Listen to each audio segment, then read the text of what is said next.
If I come now to the disability sector, which is the NDIS, and your organization deliver services both in regional and part metro. Yeah, I do metro as well. How does that, the dichotomy of the service portfolio between the two regions in terms of capability of the team to deliver and in terms of the funding challenges you might face? And what's your view, having that probably having seen so many settings of healthcare? What's your view in terms of where we are going as a sector overall, and then a perspective of Enable as well? Sure. I'm fortunate in this role as CEO of Enable is that we have services across the regional southwest of Western Australia, which is the largest populated part of regional Western Australia. Also in the Mandurah area, which is sort of south of Perth, still sort of regional, and then in the Perth City, which is our newest services.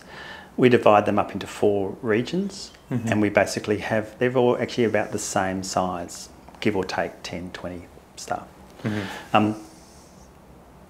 We've worked really hard since I've been with Enable to, and the culture of the place was very positive as well, but when I joined, to be really focused on the participant and their family, and to focus on what their needs are, and we'll do everything we can to meet their needs based on standards. When I came, I was really, really focused, because I'd come out of the health sector where quality is everything, and you live and die by it every day, to improve the quality and safety focus of our organisation.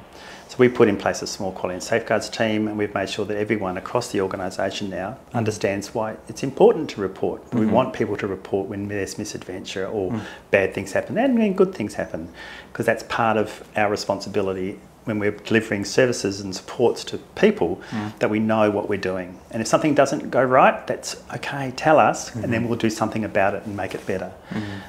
So we try really hard in our organisation to have exactly the same principles, processes, rules and things in place, whether you're in metro or in the southwest. The challenge but is that in the thinner markets, which is country, you can't always do everything for everybody.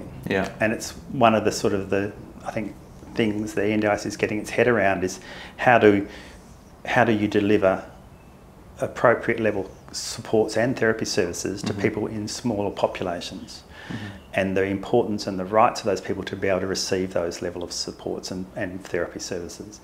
That is one of the challenges. The other challenge at the moment is actually having enough staff because of the worldwide shortage of staff. We've been really fortunate in that people want to work for us, and we deliver a quality service. So our turnover is relatively low, but that doesn't mean it's not, because the managers and my executive and we all work really hard to do what I said at the beginning, to listen to what's going on, to feedback. And I've tried really hard to impress on them that they can call me and talk about stuff.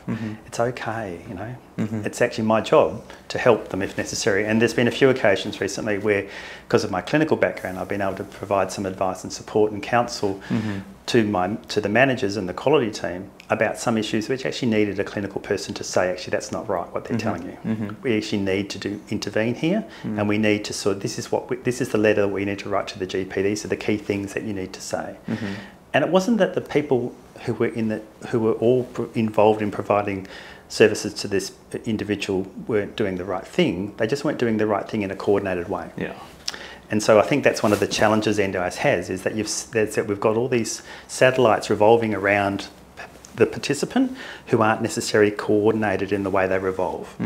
So it doesn't mean that it means that somebody has to be the case manager or the care coordinator or whatever the word is, maybe the family of that person, but be able to sort of pull the strings to get a multidisciplinary team meeting occurring when you need a multidisciplinary team meeting. And it's only for people with complex enduring illness or disability that need that level of support. But those are the ones that you actually need to put the extra effort in to make sure they're going to be okay.